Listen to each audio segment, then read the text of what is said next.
Assistant Secretary General Joseph Cox, thank you for agreeing to speak with me today. We're talking today about the Trade and Economic Development meeting, the Council for Trade and Economic Development meeting that occurred on Wednesday, the 6th, I believe, of May, Right. Virtually, of course. Could you provide a snapshot of that meeting, particularly focusing on the decisions that were taken with regard to COVID-19? Okay, all right. Thank you very much, Michelle. I will treat your question in two parts. One, I will look at what the rest of the meeting did, which is a normal COTED meeting, and then we'll come back to the initial item when we speak about the COVID and how we treated with that. Now, in terms of the meeting, we had an intervention about the CSME, which is our flagship program, and where we are going there, and how is it that we'll have to retweak, how we'll have to modernize, optimize the implementation of the CSME in light of what is happening with the COVID pandemic. Because let's be very clear, it is not business as usual, and it can't be business as usual. We'll have to interrogate every single aspect of the program from what's relevance and how do we treat with this as the region goes forward. And that's one aspect of it.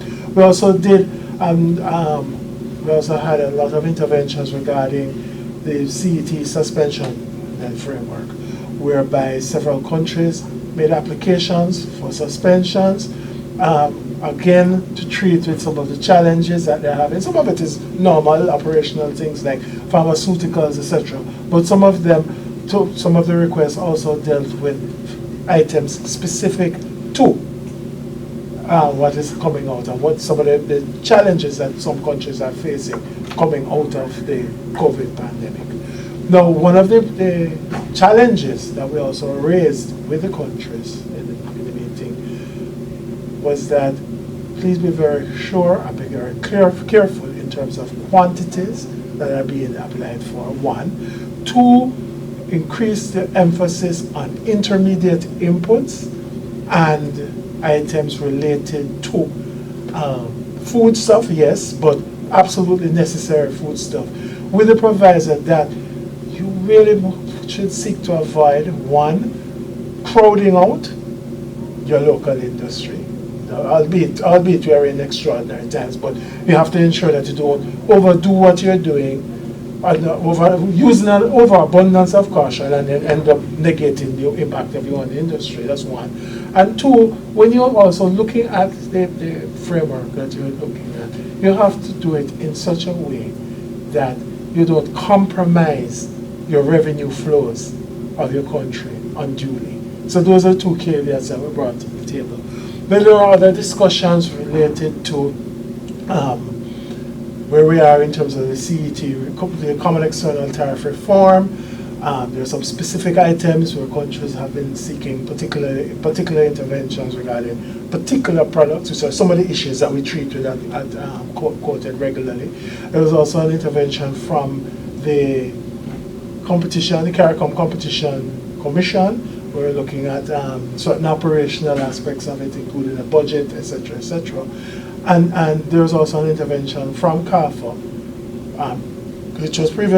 which was about looking at a traveler's program. Okay, that's our public health and agency. that's public health agency.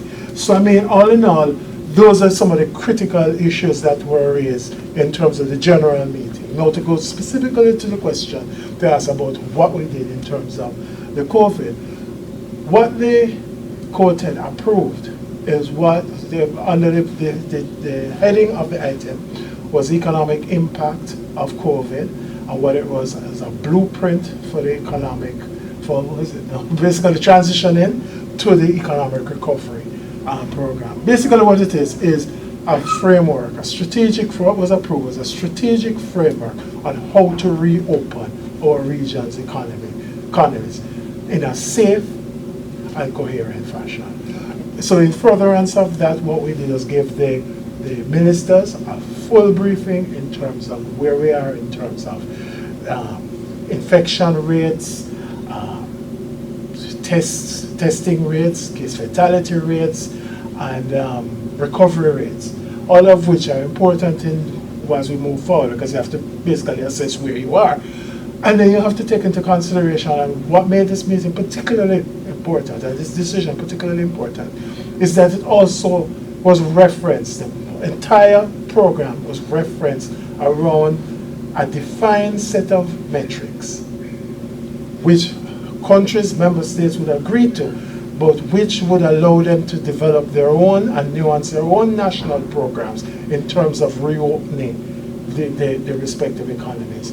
So you'll be looking at things like hospitalization rates and death rates. You'll be looking at whether or not you have sufficient supplies of your personal protective equipment. It also, the strategy also deals with how do you safely reopen the sectors now, whether it be manufacturing, distribution, whatever the sector, but with clear understanding. Now remember, no economy in this region ever absolutely closed. There are always services and issues that were always available, and nothing has changed. So it's a matter now of how do you redefine, how do you reopen these things? Because, and of course, we have to make the point, and ministers absolutely agree, that this entire initiative must be founded upon confidence, and confidence to your customers. Now when people hear us speak about customers, that's what we're talking about. You have two sets of customers you have to treat with. Your external customers and your internal customers. Because let's be very clear, if your workforce, which is your internal customer, if your workforce is not sufficiently confident in their safety, you might well have a challenge in getting people to go back to work. As we are seeing now in China, where absentee rates are actually increasing. So that's one. Two, your external customers, so for example, a lot of the countries are tourism dependent or tourism center. If your tourists, if your visitors do not feel that the destination is safe and that the requisite provisions are in place for them to be safe, then you will find the reluctance, because people have choices. Right, so that's another aspect of it. The strategy also dealt with things like how do you deal with your vulnerable population, your elderly, and so on. Then there's also a component for education. How do you treat with the education sector? How do you reopen the education sector?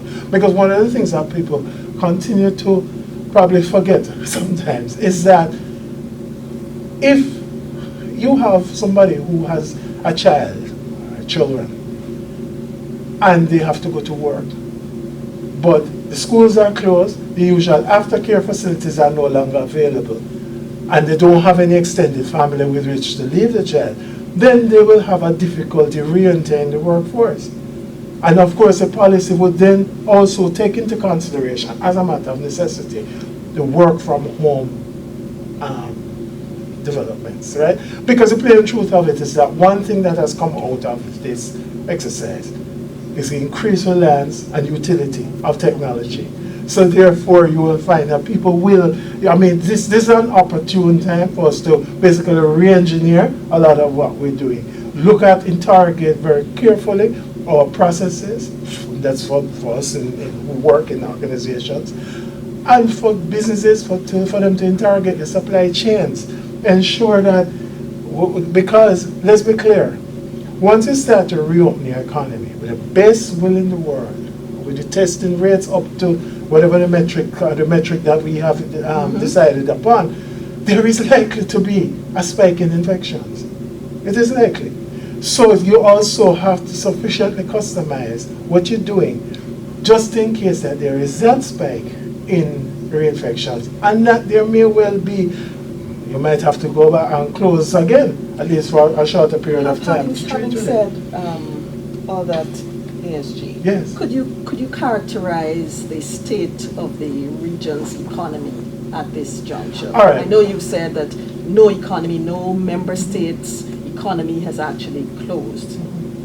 Characterize for us the when state. the pandemic was declared in March of this year, March 2020. One of the early manifestations of that would have been what we economists call the demand shock, which what it really is reduction in spending. Some of the people probably stop going to the supermarket, shopping generally. It's discretionary spending. Not so much supermarket, but discretionary spending. Consumer demand goes down. And that is because of like travel, people stop traveling, as I said, stop going shopping, etc. And then, but that quickly transitioned into a supply shock where you start to have certain shortages of certain items. Sadly, it created an opportunity for a fair amount of price gouging. Let's be very clear, right? But yes, so the supply shock is there, right? Supply shock is there, but ultimately, where this is leading to is that the region's economies are transitioning basically into a recessionary phase. We are not there yet because a recession is technically 2 consecutive quarters of decline. This thing is 6 weeks to 2 months old, so we cleared out. But it is likely, it's very, very likely, don't get me wrong, it's very, very likely to get there. So that is where we are at now. You have a lot of countries, the revenue programs have been significantly compromised. There's significant fallout in terms of revenue.